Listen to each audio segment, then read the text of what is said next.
Me llamaba la atención hace muy poco, hace unos días atrás estuve viendo un video de ciertas iglesias allá en Perú que carecen mucho de doctrina, se tornan más o se cargan más a lo que es más el emocionalismo y mucha falta de doctrina, y algunos pastores de Perú, iglesias como las nuestras, están judaizando a los miembros. Un pastor, no me recuerdo su nombre, en público y grabándose a través con un celular, creo que lo hizo en vivo, se circuncidó delante de los feligreses, delante de su familia, de su esposa, de sus hijas o hijas. Entonces, dése cuenta, hermano, en la iglesia usted ve cómo empezaron. Yo no digo que estas cositas de adorno sean malas, pero creo que no son necesarios si tenemos a Cristo. Amén. Y empezaron, hoy en día no paran de tocar en esa iglesia el chofar. Los hermanos andan vestidos, algunos con una equipa, otros andan con un velo. Las hermanas andan con un velo. Ya la iglesia que empezó bien, judaizó. El pastor lo circuncidaron y ahora circuncidaron a más hermanos. ¿Y sabe cómo empezó? En un culto igual como el nuestro, se metieron falsos hermanos, judaizantes, y empezaron a revolver el gallinero, a enseñar fe más obra, o a Cristo más algo. Y si el pastor que está por delante o el líder que está por delante bíblicamente es inestable, acepta que cualquiera tome un púlpito o tiene una enseñanza muy liviana, lo más probable es que toda la iglesia termine abrazando exactamente lo mismo. Por eso es que nosotros, hermanos, esta carta hoy en día es muy relevante. Porque yo personalmente conozco creyentes que empezaron bien, fueron usados por Dios y hoy día judaizan. Se hicieron judaizantes y otros están esperando ser circuncidados. La gente más adulta sabe lo que estoy refiriéndome con esa palabra. Entonces, amados hermanos, la iglesia hoy más que nunca tiene que estar alerta ante las falsas enseñanzas. Se habla de escatología, que esperamos a Cristo, sí, pero mientras esperamos tenemos que prepararnos doctrinalmente. Una de las señales de los últimos tiempos es que muchos apostatarán de su fe. Y cuídese de que no sea usted, porque ninguno de nosotros está libre del día de mañana terminar en los mormones, terminar en los testigos de Jehová, en los Dios Madre, en los judaizantes, hermanos. Nadie está libre. Entre usted más liviano es con la Escritura, está más propenso a ser engañado. Entonces, esta situación que yo estoy diciendo ahora estaba sucediendo mucho antes, en esta epístola. La epístola de Pablo a los Gálatas y también la carta de Santiago son las cartas más antiguas del Nuevo Testamento. Y hoy en esta mañana vamos a estar bajo el título El Evangelio que viene de Dios y libera. Como todos saben, ya en estos 7 meses, por la gracia del Señor, hemos visto 2 series expositivas. Primera y segunda carta de Pedro. El día de hoy nosotros comenzaremos nuestra nueva serie expositiva anclada en la carta de Pablo a los Gálatas. Esta serie expositiva la he titulado de la siguiente manera: El Evangelio de Cristo. Así es el título mayor de toda nuestra serie de esta epístola a los Gálatas. El Evangelio de Cristo. Y el título del mensaje de hoy: El Evangelio que viene de Dios y libera.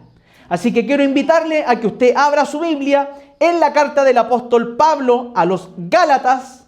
Vamos a estar leyendo el capítulo 1 del versículo 1 al 5, que es la primera perícopa para los hermanos que están estudiando hermenéutica, ¿cierto? Es la primera perícopa que encontramos en esta carta, que dice muchas Biblias saludo inicial o saludo, y vamos a estar dándole lectura a esta carta que en esta mañana el apóstol Pablo nos trae. Todos de alguna u otra manera vivimos presionados por diferentes expectativas, familiares, sociales o laborales, también espirituales. Muchos vivimos rodeados de voces que te dicen: debes hacer más, esfuérzate más, debes demostrar que eres genuino. Cuando estas voces empiezan a propagarse en nuestro corazón o en nuestro pensamiento, nos llenamos de una cosmovisión que te dice: tú quieres ser más justo ante Dios, tienes que hacer más. Hay personas que piensan que por orar más Estás más cerca de Dios que el otro hermano. Hay personas que piensan que por ayunar más o hacer o cumplir las disciplinas espirituales son más salvos que aquel que no las está cumpliendo. Pero a través de esta carta vamos a ver, amados hermanos, que el evangelio de Cristo es solo por gracia. Amén. Muchos también han utilizado esta carta del apóstol Pablo para tergiversar la gracia de Dios. ¿Se acuerda que Pedro nos enseñó que muchos ocupan la gracia de Dios para convertirla en libertinaje? Una cosa es que seamos salvos solo por gracia, solo por fe y solo por Cristo. Y otra cosa es que la gracia la convirtamos para nuestros deseos carnales y pecaminosos, o usemos la gracia para convertirla en libertinaje. Pero los que hemos sido salvos por gracia también creemos que vivimos en gracia en una vida santa. Así que nos vamos a poner de pie para darle lectura al pasaje de hoy, ubicado en la primera carta del apóstol Pablo a los Gálatas, capítulo 1, versículo del 1 al 5. Dice así: Pablo, apóstol, no de parte de hombres, ni mediante hombre alguno, sino por medio de Jesucristo y de Dios el Padre, que lo resucitó de entre los muertos, y todos los hermanos que están conmigo, a las iglesias de Galacia. Gracia y paz a ustedes, de parte de Dios nuestro Padre y del Señor Jesucristo, que Él mismo se dio por nuestros pecados para librarnos de este presente siglo malo, conforme a la voluntad de nuestro Dios y Padre, a quien sea la gloria por los siglos de los siglos. Amén. Amado Dios, te damos gracias por esta tu palabra que es bendita. Yo te ruego que, Señor, me uses para la gloria de tu nombre y prepare nuestros corazones para escuchar tu palabra. Enséñanos y a través de esta carta instrúyenos, que nuestro discernimiento espiritual se agudice contra los falsos maestros y las falsas enseñanzas. Prepara el corazón de mis hermanos, prepara el corazón de los niños y úngeme, Espíritu Santo, para predicar con denuedo y bajo una unción y un bautismo fresco de tu presencia. Lo rogamos todo en el precioso nombre de Jesús, nuestro Salvador y único mediador. Amén y amén. Tome su asiento, mi amado hermano. El apóstol Pablo, a través de este pasaje, nos va a enseñar dos verdades que son esenciales para el evangelio, para que de esa manera nosotros podamos descansar con seguridad y gratitud en la obra de Dios, quien nos llama y nos transforma. Y la primera verdad que Pablo quiere que entendamos a través de esta carta es que el evangelio verdadero viene con autoridad divina. ¿Escuchó bien? El evangelio verdadero viene con autoridad divina. Observen nuevamente lo que dice el versículo 1 de esta carta. Pablo, apóstol, no de parte de hombres, ni mediante hombre alguno, sino por medio de Jesucristo y de Dios el Padre, que lo resucitó de entre los muertos. Para muchos de ustedes el apóstol Pablo es un personaje conocido. Quizás para otros no tanto. O quizás algunos saben algunas cosas sobre Pablo, pero no absolutamente todo. De manera básica voy a resumir un poco sobre quién escribió esta carta, el apóstol Pablo. Pablo, su nombre en hebreo es Saulo y su nombre romano es Pablo. No es que Dios le cambió, Jesucristo le cambió el nombre en el encuentro a Damasco de Saulo a Pablo, no. Así se llamaba, Saulo en hebreo y Pablo en romano. Pablo era un judío de la tribu de Benjamín. Pablo nació en Tarso, una ciudad que era prominente y muy conocida en el mundo greco-romano. Pablo era ciudadano romano, lo que hacía que él fuera privilegiado entre muchos. ¿Por qué? Porque en ese tiempo, para usted ser ciudadano romano, para los que no eran de cepa, tenían que comprar su ciudadanía romana. Y Pablo era romano. Educado en Jerusalén, bajo el maestro de maestros llamado Gamaliel, uno de los maestros más conocidos y respetados de su tiempo. Pablo era fariseo y pertenecía al grupo más estricto de aquellos que cumplían la ley. Pablo era estricto, era disciplinado, extremadamente celoso por la ley. Se consideraba Pablo irreprensible según la justicia de la ley. Pablo perseguía a la iglesia. Aprobó la muerte del primer mártir, Esteban. Entraba en la casa para arrestar y sacar a los cristianos. Y además, escuche bien, Pablo creía que Jesucristo, el que había venido, el que había muerto un poquito después, era un impostor y que los cristianos eran un peligro para la verdadera fe de Israel. Por eso que Pablo era una persona que amaba a Dios con toda su fuerza y con todo su corazón. Pero Pablo pensaba que el Jesús que había venido era un impostor y pensaba que los cristianos eran una lepra para la verdadera fe judía o la fe de Israel. ¿Y qué pasó? Pablo, en busca de más creyentes, en busca de más cristianos, va camino a Damasco y tiene un encuentro directo con Jesús mismo. En un momento Pablo, por si no lo sabían, quedó ciego. Dios lo había apartado y lo había llamado por su gracia desde antes de nacer, según Gálatas capítulo 1, versículo 15. Y Pablo pasó de destruir la iglesia a edificar iglesias.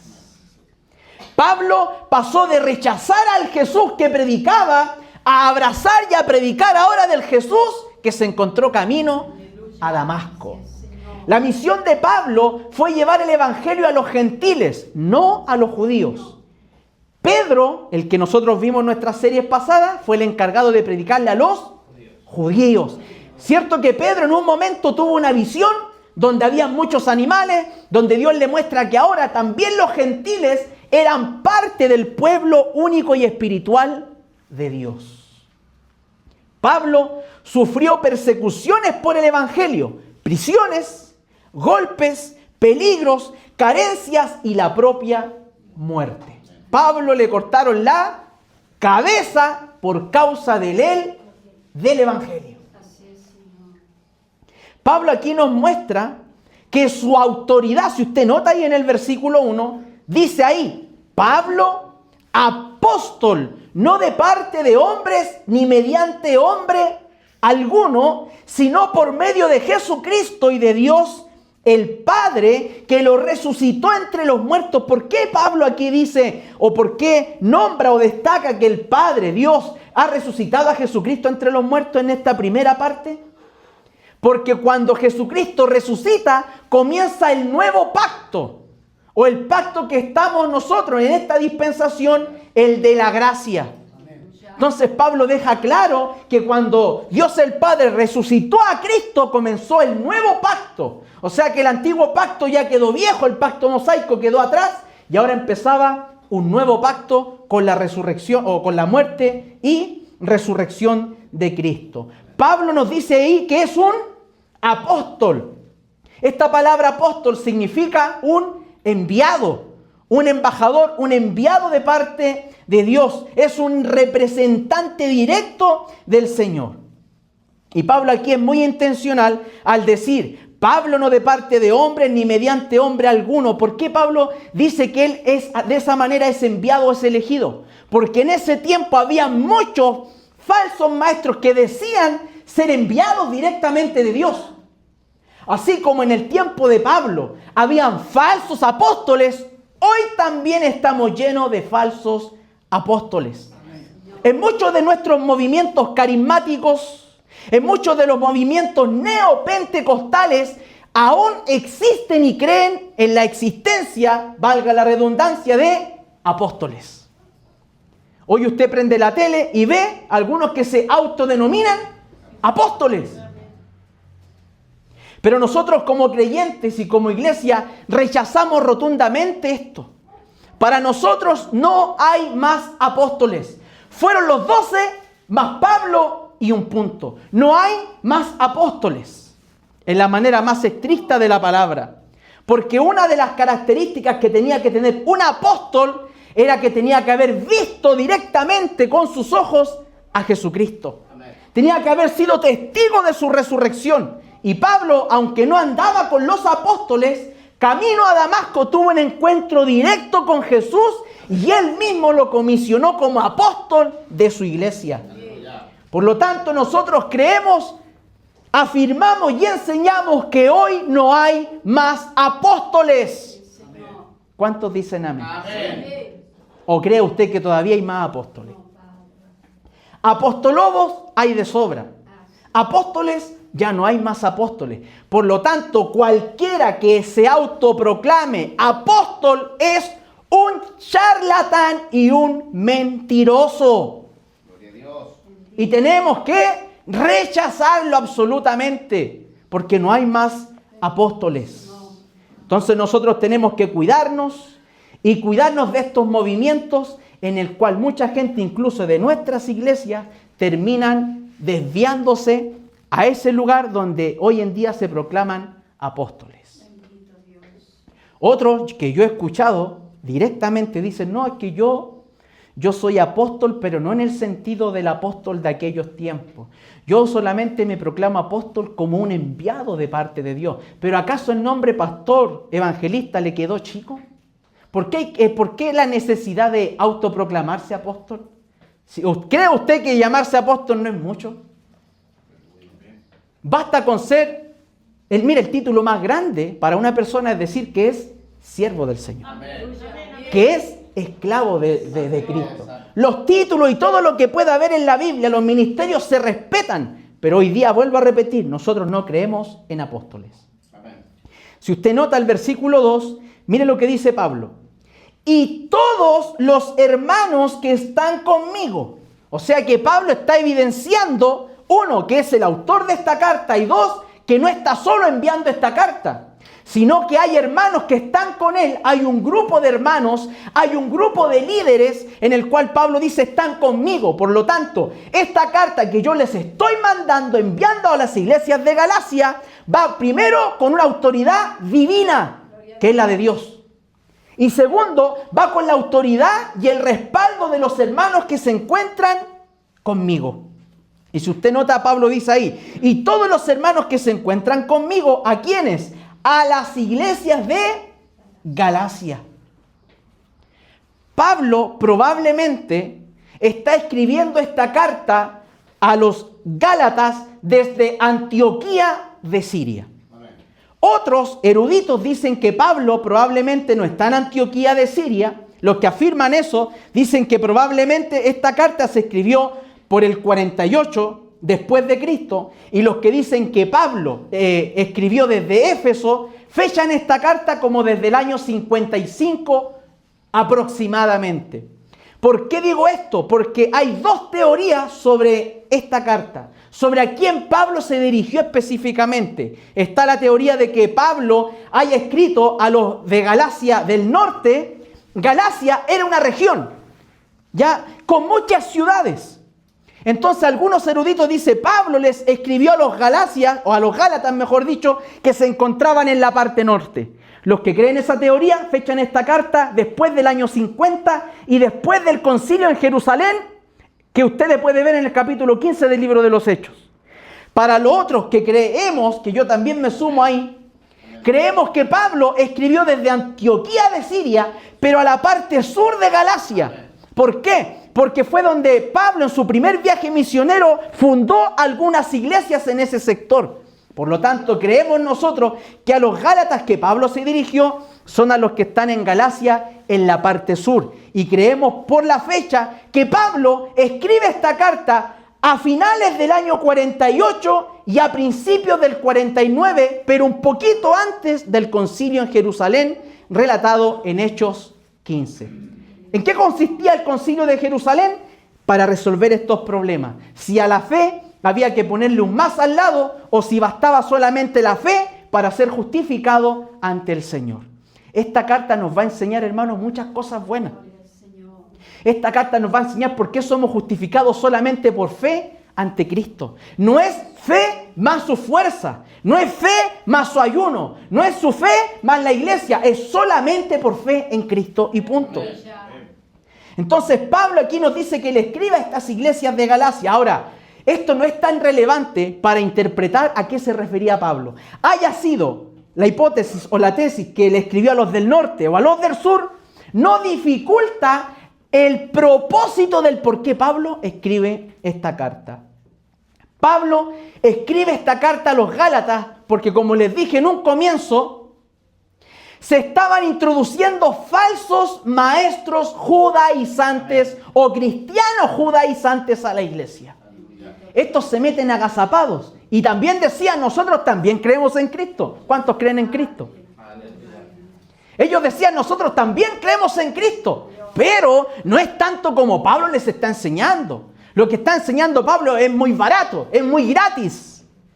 La verdadera fe, decían estos judaizantes, es que ustedes tienen que abrazar toda la ley de Moisés o la ley mosaica, más creer en Cristo. Eso es lo que estos falsos maestros judaizantes estaban diciendo y estaban incentivando a los hermanos a circuncidarse y guardar la ley de Moisés. ¿Se imagina el día de mañana yo llego acá y le digo ya, hermano Daniel, hermano Jorge, hermano Eduardo, hermano Sergio, hay que circuncidarse, así que vamos a preparar un culto para que nos circuncidemos? O el día de mañana empezamos a colocar cierto adorno y empezamos a judaizar la iglesia. ¿Qué haría usted? ¿Qué diría usted? Si es malo para la Biblia, se queda aquí y agarra, como se dice, agarra papa. Agarra los fierros calientes y dice, mire qué bonito, estamos volviendo a lo bíblico, que son bíblicos en esta iglesia. Pero ahí le estaríamos añadiendo a la fe un signo más al lado, o de obras humanas. Entonces, amados hermanos, Pablo escribe esta carta.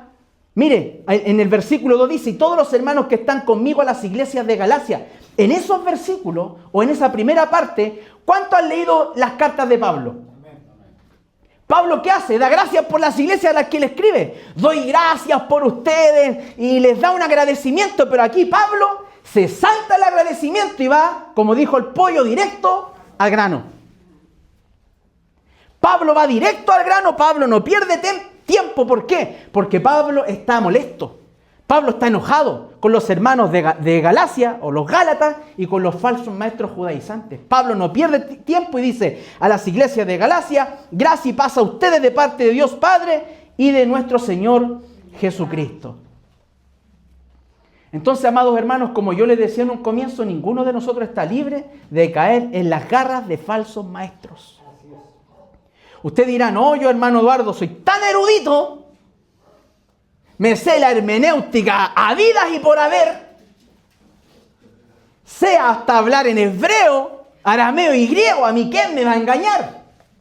Pero más adelante vamos a ver en esta carta que hasta Pedro estaba siendo influenciado por los judaizantes.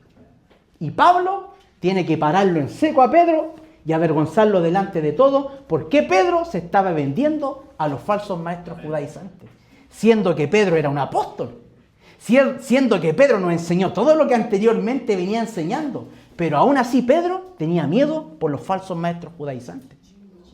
Por eso que, ¿quién de aquí está a la altura de un apóstol, hermano?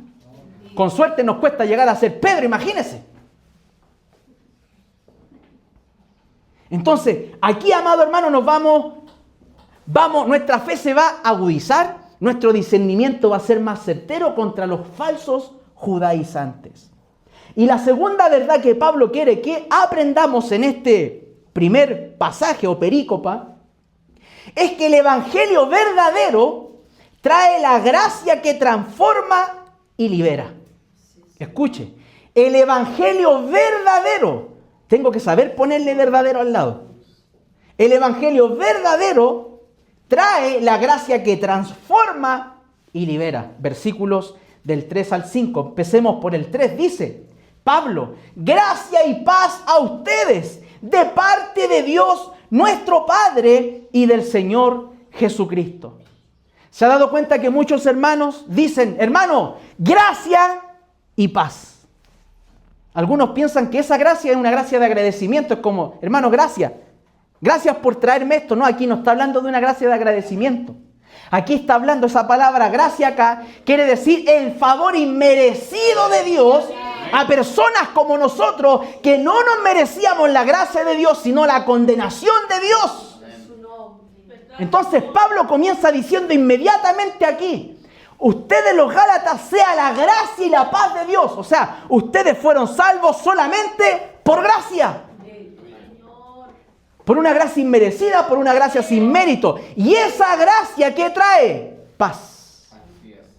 Pero aquí no está hablando, escúcheme bien, aquí no está hablando de esa paz que usted siente cuando está tranquilo. Aquí no está hablando de una paz emocional.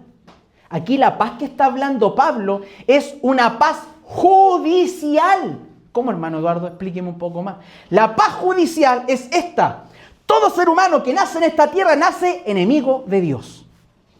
Está separado de Dios. Le ha dado vuelta la espalda a Dios. Está de espalda a espalda contra Dios.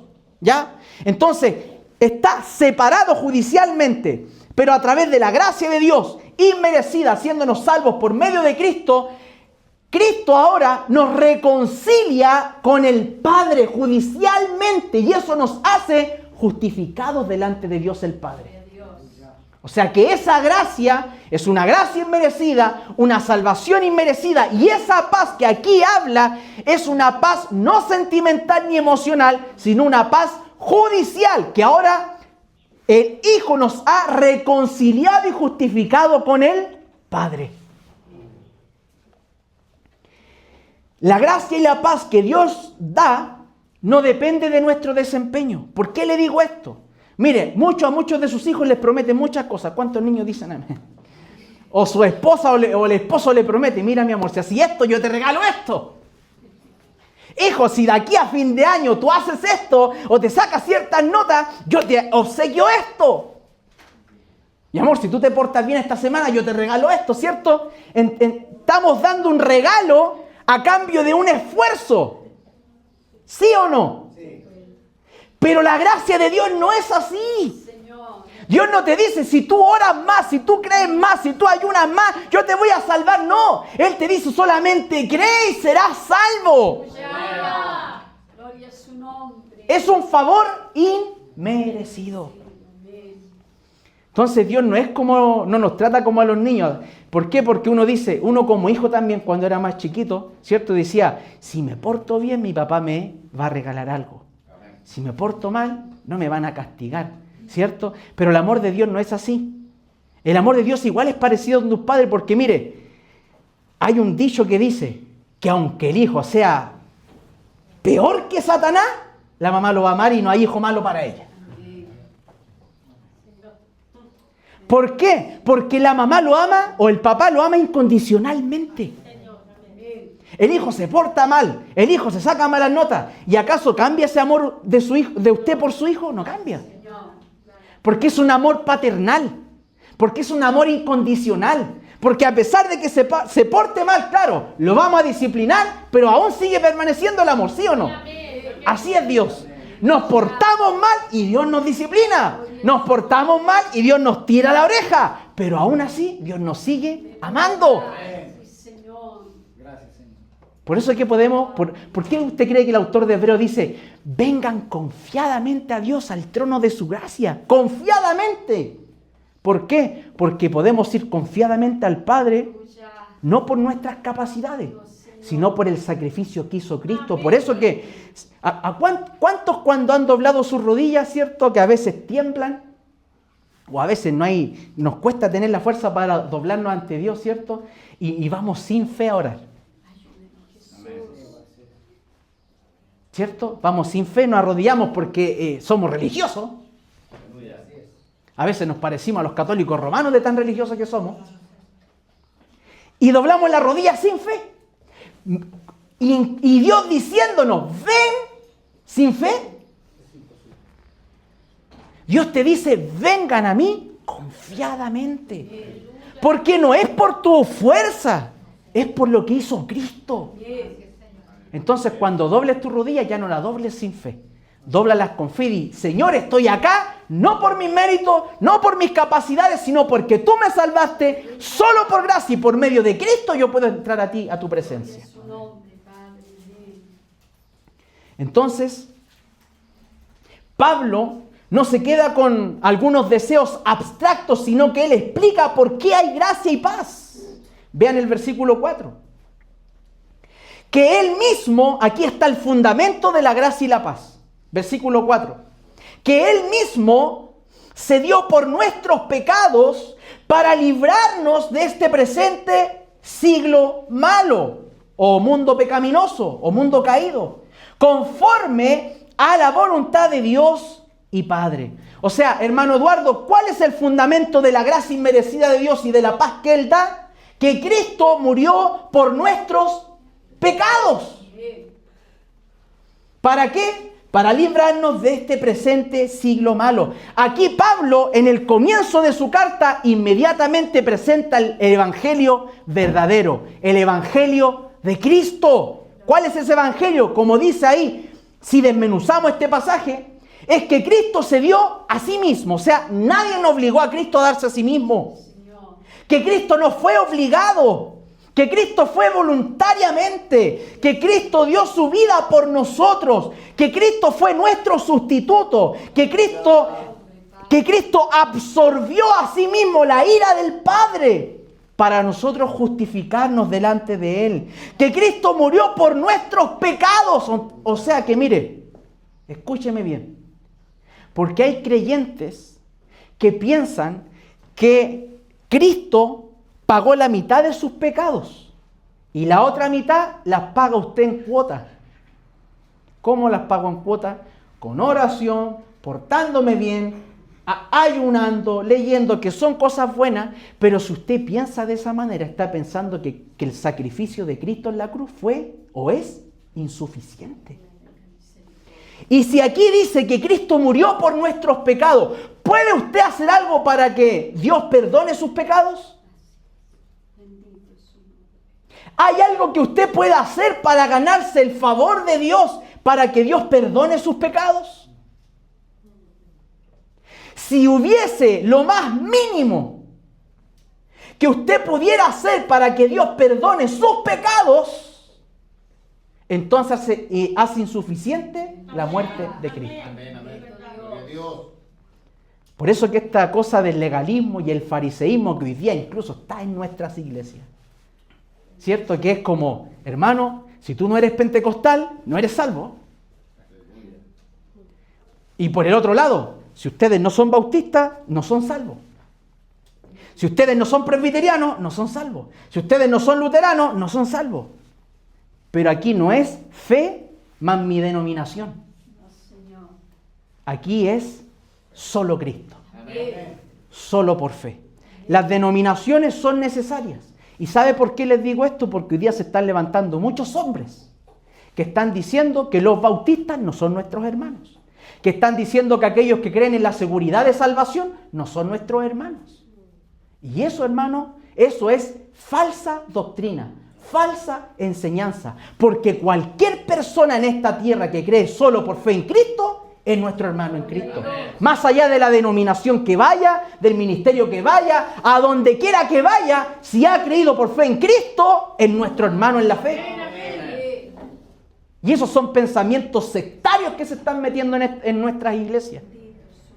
Y nos faltan los ignorantes de la Escritura que le ponen like. Que usted le ponga like a este tipo de gente o líderes demuestra su ignorancia de la Escritura. Y demuestra que usted avala más lo que dice un hombre que lo que dice Pablo en la carta a los Gálatas y en toda la Escritura. Y ustedes no están aquí para ponerme un like a mí. Ustedes están aquí para decirle amén a la palabra de Dios. Por lo tanto, creemos que sea bautista, luterano, presbiteriano, pentecostal, metodista, lo que sea, si ha creído solo por la fe en Cristo, es nuestro hermano en la fe. Y punto. No es fe más tu denominación, no es fe más tu corbata, no es fe más tu falda, no es fe más tus lentes, no es fe más tu peinado, no es fe más tu Biblia Reina Valera, no es fe más tu Biblia del oso, no es fe más tu biblioteca, no es fe más tu denominación y tu ministerio, es solamente Cristo y solo Cristo. Gloria a Dios. Y eso te va a sacar esa mente farisea y esa mente legalista que te levanta un muro tan alto que te impide saludar a los hermanos de otras denominaciones. Y cuando venga el Señor, no van a ver letreros. Y ahí es donde yo quiero. Mire, lo que más espero yo, aparte de tirarme a los pies de Cristo y abrazarlo a Él, es ver la cara de 10 metros de aquellos que le decían a los otros que no eran sus hermanos. De ver la cara de los bautistas criticando a los pentecostales por sus experiencias que tenían y ver la cara de 10 metros que tenían por ver a los pentecostales en el cielo. Pentecostales bíblicos, clásicos estoy hablando, no es neopentecostalismo, falso. Y ver hermanos pentecostales desde el otro extremo, esos pentecostales legalistas, extremistas, verlos con una cara de 10 metros viendo a sus hermanos metodistas, bautistas, luteranos y anglicanos en la otra parte. Y sentados, y el Señor los va a sentar en la misma mesa para que ahora converse. Ya no va a haber pelea. ¿Por qué? Porque vamos a ser perfectos. Y ahí el Señor nos va a mostrar que solamente es fe en Cristo. Punto. Por eso es que esta carta a los Gálatas nos va a sacar, hermano, el legalismo en rehabilitación que llevamos por dentro. Porque todo en alguna u otra medida somos fariseos. El que ayuna más critica al que ora menos. Y el que ora más critica al que ayuna menos. El que viene todos los días critica al que viene un día. Y el que viene un día critica al que viene todos los días. O sea, de alguna u otra manera todos somos fariseos legalistas en recuperación. O, mejor dicho, en rehabilitación. ¿Y cuál es nuestra medicina? La sola Escritura. La sola palabra de Dios. Entonces, ¿cuál es el Evangelio? Que Cristo murió por nuestros pecados. Por lo tanto, yo no puedo añadir absolutamente nada para yo perdonar mis pecados o hacerme más aceptable ante Dios. Gracia y paz a ustedes de parte de Dios nuestro Padre y del Señor Jesucristo, que Él mismo se dio por nuestros pecados. ¿Para qué? Para librarnos de este presente siglo malo.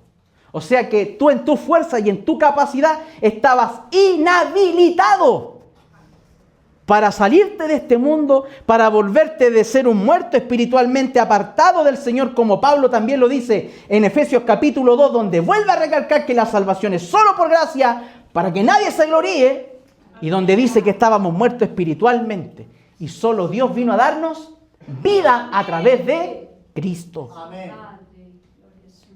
Que Él mismo se dio por nuestros pecados, dice el versículo 4, para librarnos de este presente siglo malo, conforme a la voluntad de nuestro Dios y Padre, a quien sea la gloria por los siglos de los siglos. Amén. ¿Observaron bien ese último versículo, no? A quien sea la gloria por los siglos de los siglos. Amén. Pablo aquí no le está diciendo a los Gálatas, a quien sea la gloria por lo que ustedes hacen, guardan o practican, sino por lo que Dios ha hecho en Cristo. Por eso a Él sea toda la gloria. Pablo comprendía profundamente el Evangelio de la gracia. ¿Han llegado ustedes a leer esos versículos donde Pablo dice que él guardaba toda la ley, era perfecto? Y aún siendo perfecto en guardar toda la ley, siendo fariseo de fariseo, teniendo un PhD en estudios teológicos, bíblicos y todo, Pablo no era salvo. ¿Cómo Pablo no era salvo a pesar de que creía en Dios, hermano Eduardo, y guardaba la ley? No era salvo. ¿Por qué? Porque no tenía la fe puesta en Cristo. Pablo fue recién salvo cuando fue camino a Damasco y Cristo lo salva. ¿Y qué te enseña eso, hermano Eduardo? Eso me enseña que no andaba yo detrás de Cristo. Aleluya. que era Cristo el que andaba detrás de mí, que era Cristo el que salió a mi encuentro cuando yo estaba perdido. Porque Pablo iba sin rumbo, Pablo iba sin dirección, con un propósito. Pero Pablo en esa dirección, el que salió a su encuentro fue Cristo. Por eso que Primera de Juan nos dice, no es que nosotros hayamos amado a Dios primero, sino que nosotros le amamos a Él porque Él nos amó primero. O sea que todo lo que hacemos, amados fariseos y legalistas en rehabilitación, lo hacemos en respuesta de gratitud a lo que Dios ya ha hecho en Cristo por nosotros. ¿Cuántos fariseos legalistas en rehabilitación dicen amén? Amén. Porque nos creemos a veces más santos que el hermano, ¿sí o no? Yo voy a ponerle al hermano Eduardo, ¿por qué? Ayunado todos los días. He guardado toda la ley. Así que estoy listo para imponer mis manos. ¿Dónde están los endemoniados que pasan acá adelante? Porque yo guardé toda la semana la ley. Pero todos los días pecamos y fallamos. Por lo tanto, hermano, cuando Dios nos usa poniendo manos sobre los enfermos, sobre los endemoniados y estos son libres y sanados, no es por nuestra capacidad. Es porque Dios usa a estos miserables, a estos vasos de barro, para que otras personas reciban la gracia y la paz de Dios. Entonces no somos nada, no nos podemos creernos nada. Aunque por más lindo que nos creamos, no somos nada. Siempre va a haber uno más lindo que usted. Pablo comprendía profundamente el evangelio de la gracia. Si Cristo hizo todo, y si la salvación es toda por gracia, y si la paz es toda por Cristo, entonces toda la gloria es de Dios. Amén. Note que Dios hizo todo de principio a fin. Amén. Entonces no hay nada que nosotros nos podamos jactarnos.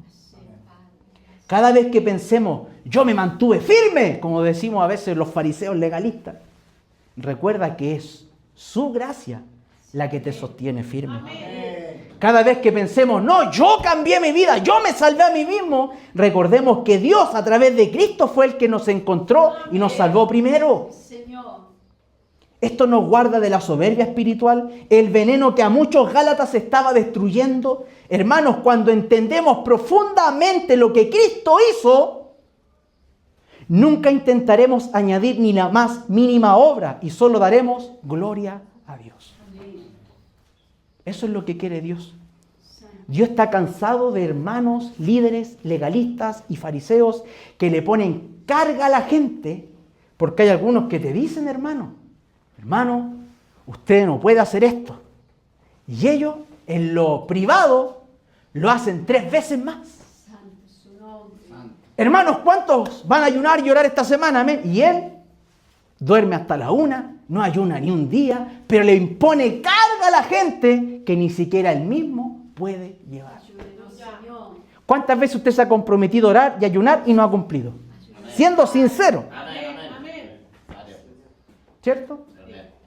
Ojalá no anotáramos todos los días, sería bueno. Pero cierto que a veces incumplimos.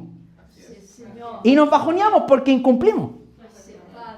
Pero aún el Padre te mira como tú miras a tu hijo. Dice, bueno, tuvo la intención. No lo hizo, pero Dios te sigue amando. ¿Por qué? Porque ni tu ayuno, ni tu oración, ni toda esta semana que hagas tú, en tus disciplinas espirituales que son necesarias, nada de eso te salva. Eso es solamente una respuesta a Dios de lo que Él ha hecho por nosotros. Pero no podemos añadir ni un escalón más a la gracia y la paz de Dios. Pablo, antes de corregir a los gálatas, les recuerda quién es Cristo y lo que Cristo ya ha hecho por ellos. Por eso que siempre que usted va a tener un comentario fariseo, legalista, diga, yo no he hecho nada, Cristo es el que lo ha hecho todo. Eso nos va a cuidar a nosotros. Mire, estamos recién empezando. Eso nos va a cuidar a nosotros de volvernos una iglesia farisea y legalista. Si usted se encuentra con hermanos de otras denominaciones, enséñeles, saludándolos, abrazándolos, aceptándolos como sus hermanos en la fe, pero no a los falsos judaizantes, no a los que vienen a lobos vestidos de ovejas. Ustedes tienen que cuidar esta iglesia que está recién empezando. Esta carta de los Gálatas, ¿qué nos va a hacer a nosotros, hermanos? Es como que viniera Pablo y nos pasa un colador a cada uno. Y ya vamos a saber colar cuando alguien de este púlpito o alguien entre desde afuera y quiera introducir otra enseñanza. Cualquiera que a esta iglesia venga y decir, no, es que la salvación hay que mantenerla por obra, hermano. Si usted no ora, si usted no ayuna, usted se pierde. Esas son señales claras de que puede ir camino a la apostasía. Pero eso no quiere decir que un día que usted se deje de ayunar, de orar, usted se perdió y se va al infierno. Recuerde, todo lo que hacemos, cualquiera que quiera sumarle a la fe algo para ser salvo, hay que corregirlo con amor. Porque a lo mejor viene con una mala enseñanza. Pero hay que corregirlo con amor. Y aquellos que quieran introducir aquí cualquier enseñanza y ustedes el día de mañana digan, hermano, si escuchan desde mí hacia ustedes, hermano, ahora hay que añadirle esto y esto y esto a la fe para que seamos salvos, salga corriendo por la puerta y déjeme solo acá. Porque ¿qué quiere decir? Que yo me convertí de un maestro bíblico a un falso maestro. El día que yo quiera añadir algo a la fe o a la salvación, usted corríjame, ojalá todas las veces necesarias, y salga corriendo si no cambio. ¿Por qué? Porque si yo me llevo a turbar, Dios quiera que nunca a mí me pase y me cuide siempre, toda la iglesia y ustedes se van a turbar junto conmigo. Y eso es lo que hoy pasa en las iglesias. Esas iglesias que yo vi en Perú, que empezaron bien, y el pastor de esas iglesias se circuncidaron públicamente, y son iglesias grandes, hermanos. No estamos hablando de 100 hermanos, iglesias grandes. Y esa gente sigue ahí. Ese líder está llevando y arrastrando a toda esa gente al mismo infierno. Porque si empieza el líder con un ejemplo malo, todos los demás van a hacer lo mismo. Y este líder le enseñaba a las hermanas que no podían tener más relaciones con sus esposos hasta que el esposo no se circuncidara.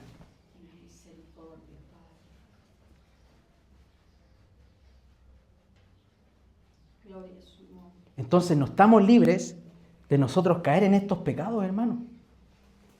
Tenemos que orar, guardar nuestro corazón, orar los unos por los otros, cuidar para que Dios nos guarde de los falsos maestros que se introduzcan en la iglesia. Porque mire, yo le digo, y es algo que me gustó que un hermano me dijo, ¿sabe qué, hermano Eduardo? Fuimos a este evento que había autorización, que a mí se me olvidó decir, a una iglesia sanita igual, y que decían, no sé si literalmente habrá sido así, pero decían, aunque donde tú estás el piso sea de tierra, o que quizá haya un poquito más, hermano, si predican la palabra, quédate ahí. Porque hay iglesias que, no quiero ser tan específico, pero iglesias muy grandes se van a perder. Porque esto es muy liviano. Porque lo que separan detrás de esto, hay una mezcla entre cosas verdaderas y cosas falsas. Cuídense de los predicadores que quieren traer. Mire, si hay algo que en nuestros círculos se habla mucho, usted siempre va a escuchar predicadores que se toman del Antiguo Testamento para predicar la palabra del Señor. Predican mucho, yo no digo, hay que predicar del Antiguo Testamento.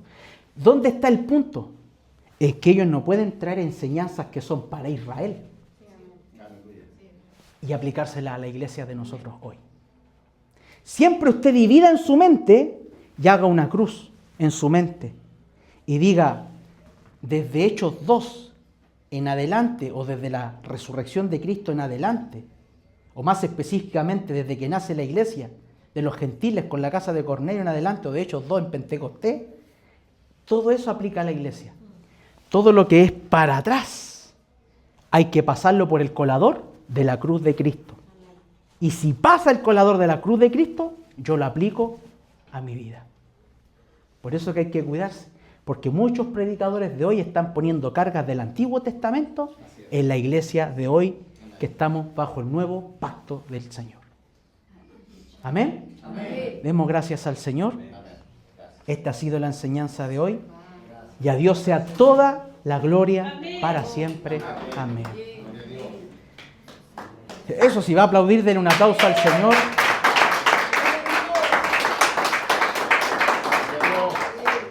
Porque ese aplauso es para el Señor, quien se merece toda la gloria. Amantísimo Dios Todopoderoso, reconocemos, Dios, que somos una iglesia que no está libre del engaño que en este último tiempo se está propagando. No somos mejores que nadie en Dios, pero te damos muchas gracias por poner tus ojos en este lugar, para que pueda ser una antorcha encendida en un lugar oscuro. Padre, ayúdanos a mantenernos fieles a la enseñanza bíblica expositiva y exhaustiva de tu palabra. Que a través de este inicio de esta nueva serie, Dios, podamos saber realmente cuál es el Evangelio de Cristo. Padre, ayúdanos cada día. Saca el legalismo, el fariseísmo que hay en nosotros. Enséñanos a entender, oh Dios, que solamente hemos sido salvos solo por gracia, solo por fe y solo por Cristo. Padre, ayúdanos a tener ese espíritu de los reformadores y defender en este último round y último tiempo la sana enseñanza. Cuídanos de los sectarios. Cuídanos de los maestros sectarios de este tiempo. Cuídanos de los maestros falsos y judaizantes de estos últimos tiempos. Espíritu Santo, amuralla las mentes de mis hermanos a través de esta serie, a través de estas enseñanzas. Y que entiendan que solamente hemos sido salvos por el sacrificio de Cristo. Que Él pagó todos nuestros pecados, pasados, presentes y futuros. Que no hay nada que podamos añadir nosotros para ser más justos delante de ti, oh Dios. Vamos con nuestras manos vacías y solo reconociendo que a través de Cristo somos aceptados delante de ti. Pero no por nuestros ayunos, no por nuestras oraciones, no por nuestra iglesia con título bíblico, solamente por Cristo podemos acceder a ti. Ayúdanos a ser humildes, Dios. Y orar siempre los unos por los otros, guardando y cuidando nuestro corazón. Padre, abre los ojos de esas iglesias en Perú. Abre los ojos de esos hermanos en Perú que están siendo engañados por estos falsos judaizantes, Dios. Y aquí en nuestro país, guárdanos también. Guarda aquellos hermanos y aquellas iglesias, Señor, que está entrando esta herejía de la Dios Madre. Y cuídanos, oh Dios. Cuídanos, Padre, de todo aquello